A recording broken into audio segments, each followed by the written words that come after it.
Congress TMC ലയന നീക്കമെന്ന report തള്ളി India വിഭാഗവും. റിപ്പോർട്ടുകൾ അടിസ്ഥാനരഹിതമെന്ന ബിജെപിക്കെതിരായ പോരാട്ടം ശക്തിപ്പെടുത്തുമെന്നുള്ള ചർച്ചകളാണ് നടന്നത് എന്നും നേതൃത്വത്തിന്റെ വിശദീകരണം. ബൽറാം ബംഗാളി ചേരുന്നുണ്ട് ഡൽഹിയിൽ നിന്ന് വിവരങ്ങളുമായി. Balram, good morning again. എന്തൊക്കെയാണ് വിവരങ്ങൾ Balram? Very good morning Unmesh, Pravitha. ഈ തൃണമൂൽ കോൺഗ്രസും തമ്മിൽ ലയിക്കാനുള്ള നീക്കങ്ങൾ നടക്കുന്നു എന്നുള്ള റിപ്പോർട്ടുകളാണ് ഇരു വിഭാഗവും തള്ളിയിരിക്കുന്നത്. അത്തരത്തിൽ യാതൊരു ചർച്ചകളും നിലവിൽ നടന്നിട്ടില്ല എന്നാണ് കോൺഗ്രസ് നേതൃത്വവും തൃണമൂൽ കോൺഗ്രസ് നേതൃത്വവും വിശദീകരിക്കുന്നത്. കഴിഞ്ഞ ദിവസം തുടർച്ചയായി ചൊവ്വാഴ്ച സോണിയാഗാന്ധിയുമായി മമതാ ബാനർജി ചർച്ച നടത്തിയിരുന്നു.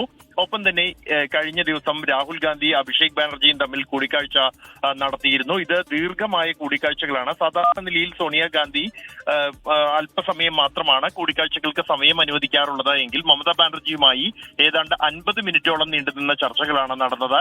ഒപ്പം തന്നെ അഭിഷേക് ബാനർജിയും രാഹുൽ ഗാന്ധിയുമായി 90 മിനിറ്റിലേറെ നീണ്ട ചർച്ചകൾ നടന്നു. ഈ ഒരു പശ്ചാത്തലത്തിലാണ് മമതാ ബാനർജിയെ സോണിയാഗാന്ധി കോൺഗ്രസിലേക്ക് ക്ഷണിച്ചു എന്നും അതുമായി ബന്ധപ്പെട്ടാണ് ഈ ചർച്ചകൾ എന്നുമുള്ള റിപ്പോർട്ടുകൾ പുറത്തുവന്നത്.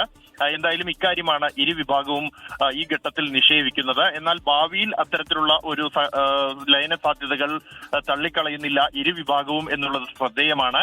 ഈ ലയന ചർച്ചകൾ സംബന്ധിച്ചുള്ള റിപ്പോർട്ട് വന്നതിന് പശ്ചാത്തലത്തിൽ ബംഗാളിൽ നിന്നുള്ള കോൺഗ്രസ് നേതാക്കളുടെ ഭാഗത്തു നിന്നാണ് ഇതിൽ എതിർപ്പ് ഉയർന്നിരിക്കുന്നത്. മമതാ ബാനർജി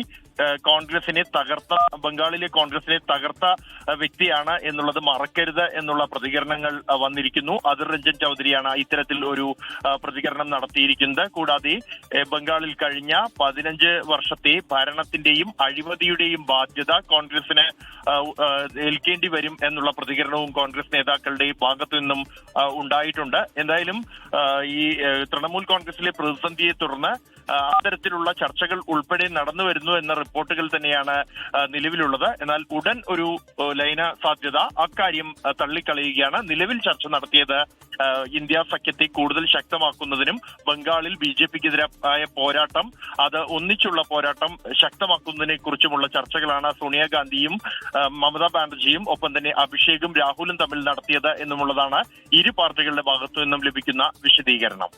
ഉന്മേഷ്, പ്രവിത. ശരി, ബൽറാം നെടുങ്ങാടിയാണ് വിവരങ്ങൾ നൽകിയത്.